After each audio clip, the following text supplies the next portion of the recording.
every single one? Are you all the same? Is it written in your DNA? Is it something you can change? You've got a lot of lines on your face, you do. A line for every lie you're through. I've got the broken pieces to prove. Oh, and I don't know, I don't know, and I don't know, and I don't know you.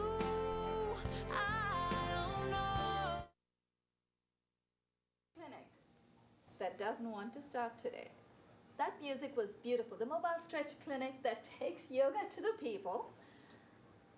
The voice that you just heard was the voice of, let me get your name right, a beautiful, beautiful singer called Kiriake Bozas, who's right here with me. To my left, Kiriake has this wonderful CD that she has recently released called Teacher. And we're going to talk about her music, about how she got into it in a few months or weeks from now, depending on when you're available to be with us, Kiriake. Today, she is here to stretch with us. We also have a wonderful special guest who is back with us, Dr. Padmini Murthy. You heard all about her yesterday, and you heard from her as well. We're going to continue. We're going to take off from where we left. We're going to continue from where we left off yesterday. We did a few stretches that in yoga, we believe, help open up and expand the chest muscles to help prevent asthma. Now, it's not these particular stretches that Padmini is going to address. She's going to tell us in general how yoga does help prevent asthma, maybe alleviate asthma, delay it, possibly make it disappear altogether. We're going to have Padmini wave that magic wand. Before I do that, I'd like to introduce Josiane Hurd to my extreme right. You've met Dr. Padmini Murthy, Kiriake Bozas. Behind me, Janet Oldenbrook, and Paul, you're still with us, Paul Pierot. Way back in the black suit. Now, Paul is studying movement, and he was very curious, so he's back with us. He's becoming quite a yoga addict now, aren't you? Yoga addict. Thank you for being with us. All of our guests. Janet is a health practitioner, so now you know a little bit about all of us. And Josiane has been practicing yoga as long as she can remember, right, Josiane? I know you practice a lot. You love yoga, and in spite of having an injured knee, she's back. She's a true yoga addict. Padmini, yesterday we did some stretches, we did some chest openers, and I wanted a little bit of perspective from you about how yoga in general helps prevent or alleviate asthma, and we believe that by expanding our chest muscles, improving our lung power, we can help ease the pain during an asthma attack, hopefully prevent it altogether. So can you give us another perspective? Yeah, again, thank you, Banu. It's great to be back on your show. And I just want to say I'm not a pulmonologist, again, in the interest of full disclosure, but just to tell you that there's been a lot of research which has surfaced in the past 5 to 6 years about the benefits of yoga, especially for asthma. And it's interesting because I found that when I was researching as to what are the benefits of yoga, particularly on asthma, because a lot of my family members had asthma, like my cousins growing up, they go like, suddenly they'd have this terrible wheeze, and then, they'd have to be rushed off to the emergency room and have their inhaler. So it's painful, right? Yes, it's more than it's painful. It's kind of distressing. It's scary for the child. And unfortunately, asthma is on the rise here because of pollution, as we all know, one of the reasons. But I would just like to say there's not too much research out there at the moment on how exactly yoga prevents asthma, but what there is. And New York University, Bellevue School of Medicine, that's my alma mater, New York University, so I have to bring up New York University. But also other researchers have found when they studied a section of children that who were taught yoga, I'm not sure of the specific asanas, which Banu can educate us more about that. these children actually had a decrease in their medication, asthma medication. I think it's because they learned to relax. It So could there's less be, stress. and also, yes, one way, I'm not sure, but that could be an interesting hypothesis. And also, it's building up immunity. Right. Because basically, what's happening is yoga is the mind and the body. So I think it's promoting overall, well-being. And the authors of this abstract, which I was reading, also said that this is very promising, but more research needs to be done, and this is what they're focusing on. So one thing is that asthma has shown to have beneficial effects in reducing the number of asthma attacks per year. And let me tell you, You mean as yoga? yes, yoga. Right, Sorry, yoga. right. And and let me tell you that as somebody who's witnessed an asthma attack as a clinician, and also when somebody in your family suffers, it's really scary. And sometimes, they just have to go to the emergency room. So one of what people are now focusing on is a way of having these children do yoga so that it's beneficial. So definitely, as with what we discussed yesterday about arthritis, the other A we are talking about, the Y is good for the A, even though the Y is at the end of the alphabet. Yoga is really going to be helping people who are suffering from asthma. I hope I explained that as best as I could.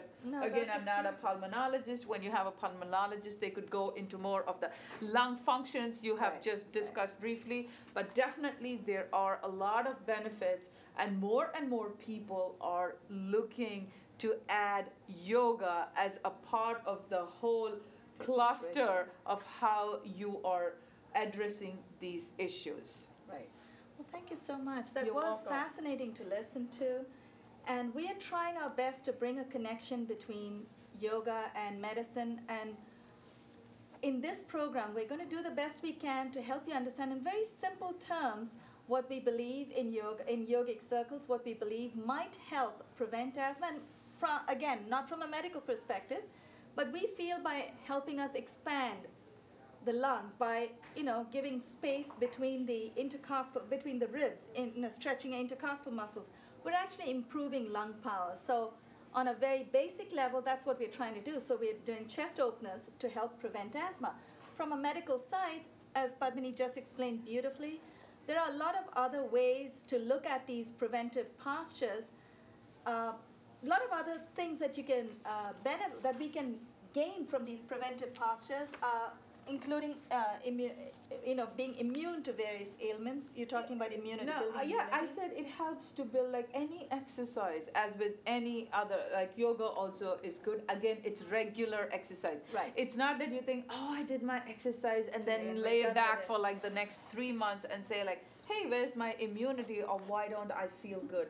It needs to be regular, it needs to be consistent, Right. and again, please, it's not that I'm repeating the old thing like a broken tape, but you need to consult with your yoga trainer or gym trainer who teaches you, and your healthcare provider before doing what is suitable. But definitely there is a lot of scientific evidence out there, and maybe you could put up some of those links on your website, Banu. I will do that. Because I definitely. would be happy to share that scientific information, and I'm Visit- sure the viewers out there would like Could to they see. email you, or maybe you can visit my website? Yes, I think we could put it Yogaxpress. on the website. I'll give you that. Yes, they please. can, and I'll try to answer it to the best as I can. But I will give you the specific, research which has been done with the references. So it's really this has been published in peer-reviewed journals.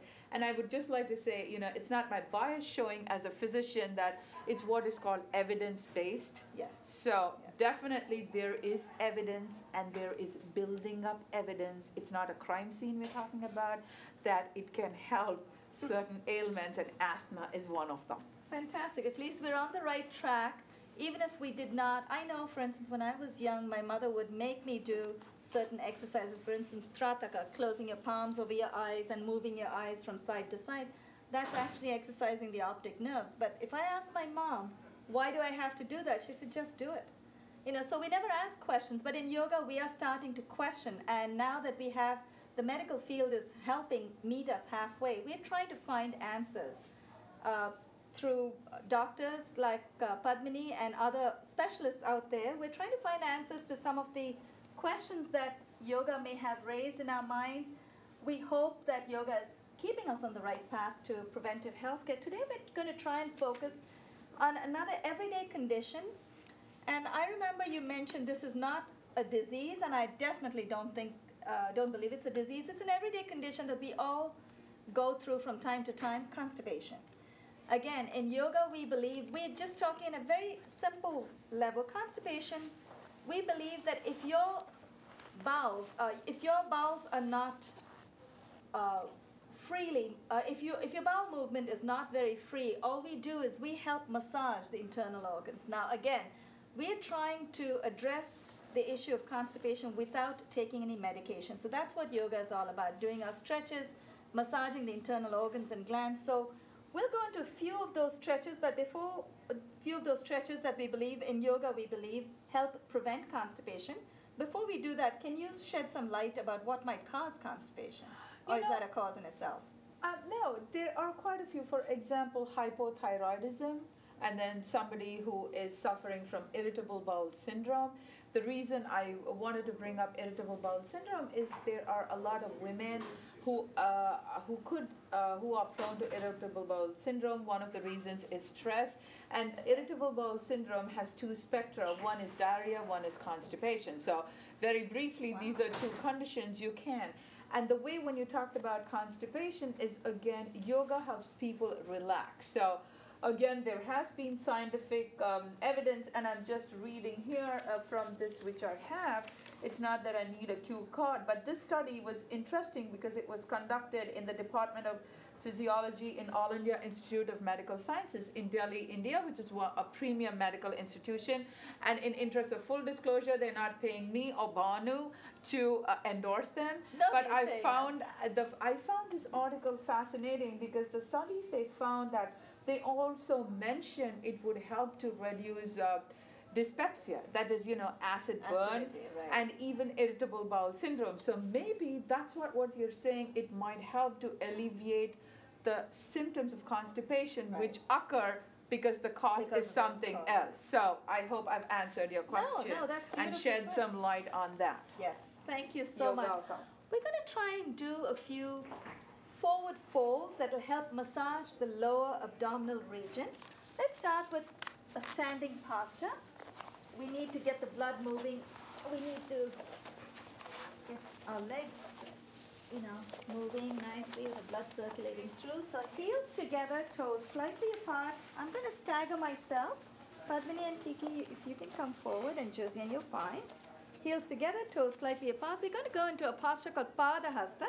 Padahasta simply means hands to feet. Pada is foot and hasta is hand.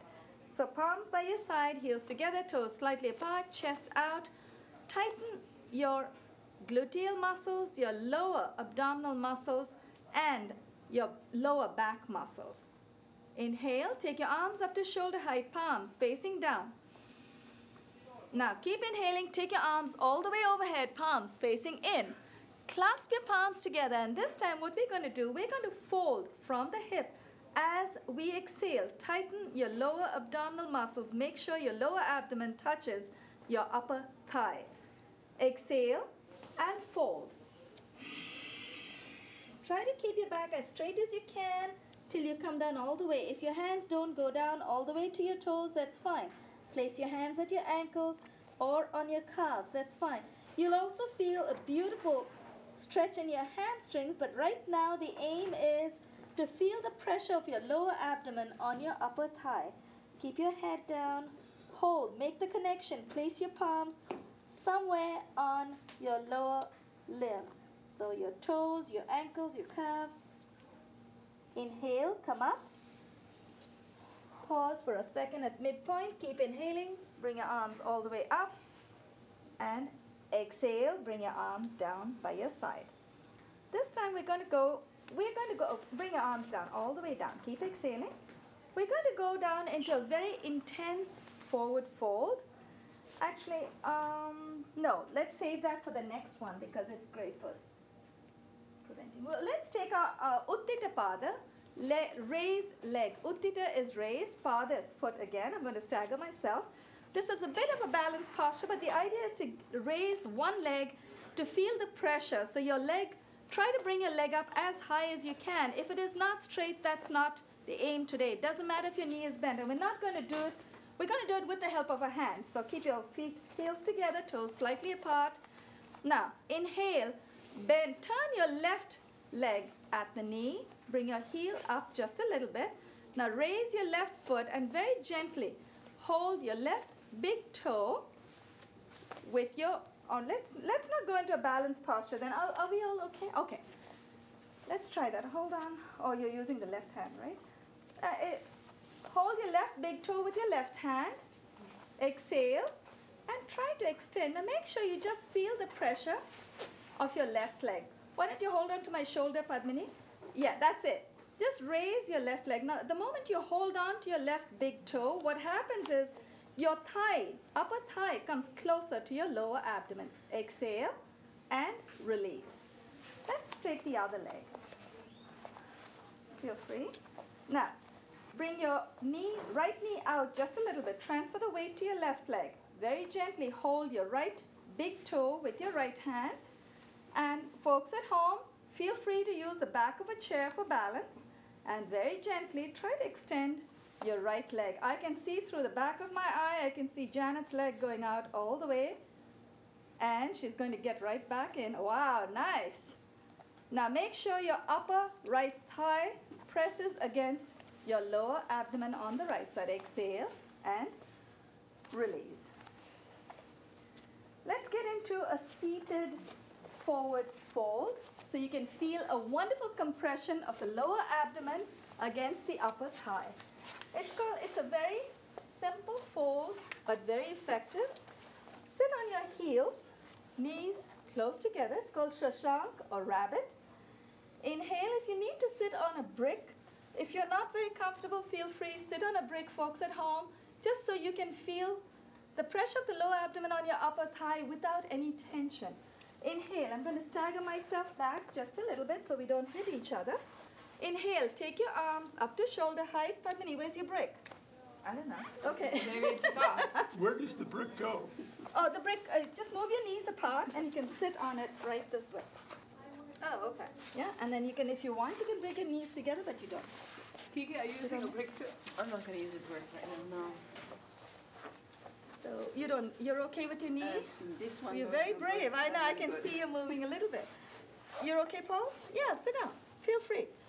Okay, we're going to fold forward. So as long as, folks at home, as long as you don't have a knee issue today, you should be fine.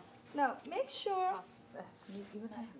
Oh, then you can keep your knees... If you have a knee problem, keep your legs extended. Let's do this. Let's fold. The idea is to fold forward. Feel the pressure of your lower abdomen on your upper thigh. So inhale. Take your arms overhead. Now, fold from the hip as you exhale. Keep your back straight. Folks at home, if you don't want to bend your knees today, you have a tender knee, that's fine. Keep your legs extended and fold forward. The only thing is, the only difference would be the name of the posture. If you have your legs extended and you fold forward the way we are doing, it's called Paschimottanasana. Right now, if your legs are bent under you, it's called Shashank. Inhale, let's come up. Just feel the pressure of your lower abdomen on your upper thigh. Inhale, let's come up. Exhale and release. Let's stay where we are. All we're going to do, it's going to be another forward fold. This time our hands are going to go behind. Take your hands behind your back, clasp the opposite elbows. Those of you who are familiar with this posture, if you feel comfortable today, if you want to experiment and go a little deeper, you can place your palms together behind your back in what's called a reverse namaste. Janet, you got it. Why don't you turn around? Janet's going to turn around to show you how she's got that wonderful reverse namaste. And as we exhale, we're going to fold forward again. This time your hands are behind you, so bring your chest out. Inhale, take a deep inhale. Exhale, fold from the hip. Keep your back straight. Now this time, you're going to try and touch your forehead to the ground, keeping your butt on the floor. Inhale, come up. Exhale and release the hands. Now, one other posture, and I hope we have enough time because we are going to go through one more ailment. Let's come down in a seated squat. Now, is this the right expression, sitting on our haunches? Is that right? Yes. Okay, seated squat. It's called malas, and mala is garland. Keep your heels closer than your toes, so your toes are out, and your knees are splayed to the side. Place your palms, and if you want to use a brick to sit on in this posture too, you could do that. Sit on a brick. As long as you feel the pressure of your lower abdomen on your upper thighs, we're fine. So bring your knees up. Oh, you be careful, Josiane. Yes. No. Are you okay sitting that way? Yes. Oh, wow. That is whatever it is, be careful. Be intelligent about your practice. Do not injure yourself. We are not here to compete. We are just trying to stretch the best way we can on any given day.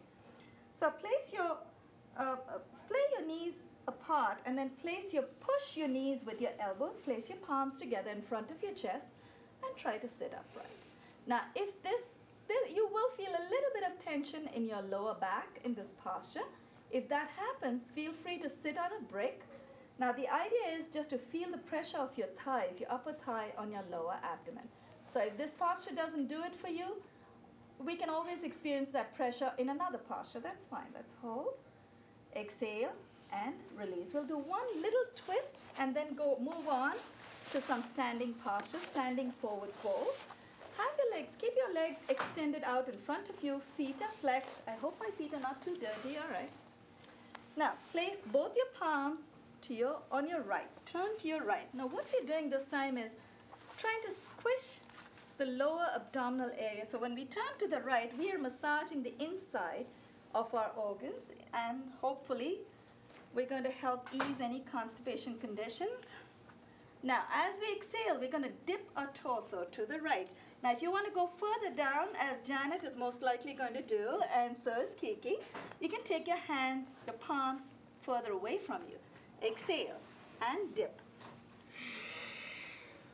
Now, in this posture alone, we won't insist that you make the connection with your forehead because you already have the connection with your palms. Inhale, come up. Turn to the left, and we're going to dip our forehead as close to the ground as we can. Place both your palms to your left. Inhale and come up. We should feel a wonderful stretch in the obliques. Paul, how did that feel?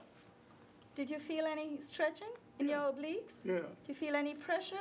Yeah. No pain? I was beginning to feel that I was just touching base with the exercise. Oh, okay. These are new to me, and I'm just beginning to get with the idea. Notice how careful Paul is to call these exercises. Paul insists we shouldn't call them stretches, so I like that word. Maybe we'll call it an exercise. That's fine. It's a more general word. Okay. Yogic forms. Yogic forms, okay. No, but thank you. Now you feel you're starting to blend Beginning in to feel it. with the exercises. Janet, how do you feel? You look. I feel good. You're beaming. You got your endorphins. I do. I always feel like I need to just get the energy moving in my body, and the asanas really help me move through different positions that I need for my body right now. That's good. And Janet's body speaks to her all the time because I noticed you are so in tune with your body. Even before we said it, you already had your legs extended. I could see you there, but I could also see you in the back of my eye. Kiki, how about you? How did you feel? You must have practiced before. I haven't really done yoga, but I'm really enjoying the exercises. Good. She's getting a healthful high already. I am enjoying them. Good. It was good. It's very good. Feels very good. Well, we're going to slowly find out from you when you come on as a special guest, as a musician. We're going to find out from you how frequently you've been stretching, exercising, my body, and how it is helping you, if it has, how it helps you improve your music. Yes. Well, I don't know about the word improve because your music is beautiful as it is. Thank you very, very much. But maybe it'll inspire you more. Maybe it might just help brings before a show, the stress and there you go. anxiety from Settle the performing stuff. butterflies. Yeah. Josiane, thank you for trying, even though I know you have an injured knee, but that was wonderful. Very sporting of you to try them. We're going to try a few stretches, few postures that will help us do a few postures which are forward folds, and it'll help invert the whole, half the body. So basically, what we're doing is hands to feet. We'll keep our legs apart. What we're trying to do is just get our liver and our pancreas activated. We're trying to activate the liver and pancreas to optimize their function. We want to address a few postures that we in yogic circles believe help alleviate or maybe prevent or even delay diabetes. Now, can you help us understand how that might happen? Well, as I have said, there's been research, and just to reiterate that one of the the study which was done in Yale by a bunch of people there found, and they reviewed actually 12 published randomized trials. That means trials are these scientific trials Studies. where you do focus this on a group of people, and they found that even blood pressure can be reduced as with any exercise. Now, the thing again, exercise, I cannot speak from the principles of the yoga which you're saying because I'm not what shall I say, an expert, or I do not have knowledge to talk about it from that viewpoint. Right. But definitely exercise has helped people to reduce their blood glucose levels as any exercise has. Right. And this is the case with yoga too. So again, hypertension, diabetes, with all our lifestyles and stress we need, because it helps to bring down the stress levels. So I guess when you talk about these different poses, which Right. maybe you will make us go through, is a No, way. maybe we are going to. Maybe. I said maybe not. these. Okay. So it might be that this is how it does promote it. So, and again, it's very interesting to hear from you the yoga explanation, the yogic explanation Yogic version, behind yeah. it. Yeah. But again, it's like all roads lead to Rome. If it helps. But again, I'm not Italian, but I'm just saying I'm a global citizen, as we all are. But just to say that I think the basic underlying concept is the same. Right. However, it's explained, the benefit is there. Well, thank you. Go That's on. a good start. Because we basically believe we're trying to activate, just like retraining neglected muscles in Yes. some of the stretches. We have not given our body a chance to activate all those organs and glands that help, the ones that have to form insulin to get Yeah. rid of the excess sugar, things like that. So what we do in yoga is find stretches or exercises and postures that help activate those, send the oxygen through chanting, through focus and meditation. You know how we say, again, in yoga, we say where the mind goes, energy flows. Now, if we take our concentration to that part of the body, we believe that it receives a lot more oxygen. Sometimes it's blind faith, but sometimes there are scientific studies to prove that that is possible. Now, we're not going to go into scientific explanations, but But I just want Yes. to, if I may say so, it's really interesting. There was this yoga institute in Delhi, Right. which found that by doing this alternate abdominal contractions and relaxations, Right. it has helped to lower the blood pressure, the blood glucose levels. And they think that this is a great and economic way of reducing Yeah. the amount of insulin patients take. So again, there Just is a making the lot of natural- research. Yes, absolutely, and you could put up those, the corresponding scientific references on your Yes. website, which I'm sure your readers will really know that whatever you're